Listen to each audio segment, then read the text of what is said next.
I should have known something was wrong when Marcel started comparing me unfavorably to other women. At first, it was subtle, a comment here, a glance there. But over time, it became a constant drumbeat in our relationship.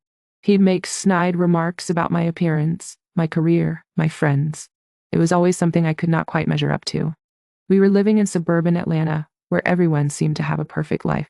Our social calendar was always full, with parties and gatherings that I thought were fun. But looking back, I realized I was just trying to keep up. Marcel was always pushing me to be more, to be better. And I tried, I really did. But there were other red flags I ignored. He'd get defensive and gaslight me when I questioned inconsistencies in his stories. I would bring something up, and he'd spin it around, making me doubt my own memories. And then, there were the fights. Oh, the fights. They'd start over nothing, a misplaced item, a misheard comment. He'd storm out of the house, leaving me feeling bewildered and anxious. I loved Marcel, though. I thought he loved me too. We'd been together for 3 years, and I thought we were building a life.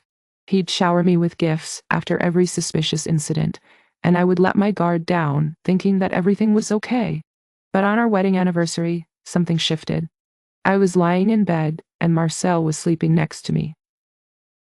He murmured something in his sleep, and I froze. He called me by the wrong name. It was a name I would never heard before, Alexandra. Not my name, not any variation of my name. I felt a chill run down my spine. At first, I pushed it off as a weird slip-up, but the seed of doubt had been planted. I started to notice other things, receipts for expensive jewelry that I would never received, cryptic texts from unknown numbers. And then I saw it, a text from one of his coworkers, asking to meet up. I did not know what to do, but I knew I had to dig deeper. I started snooping around his phone, his emails, his computer, and what I found. It changed everything. There were receipts for trips to exotic locations, trips he'd told me were business-related, but the dates did not match his work schedule. And the names, oh, the names. They were all women. Women with names like Sophia, Rachel, and Alexandra. I felt like I had been punched in the gut. 4 years of lies. 4 years of deception. Marcel had been living a separate life, and I was just a prop in it. I needed proof, though. I could not just confront him without solid evidence. So I waited, and I watched, and I gathered information. And then, one day, I got a call from his coworker. "Hey, I think you need to know something," she said, her voice low and serious. "Marcel's been lying to you. He's been lying to everyone." I listened as she told me about the vacations, the women, the entire fabricated past. I felt like I was going to vomit. But I did not. I did not let him get away with it. I gathered everyone who needed to know. My children, my friends, my family.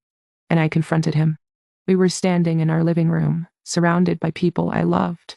Marcel looked smug, like he thought he could talk his way out of it. But I was not having it. "You lied to me," I said, my voice shaking with rage.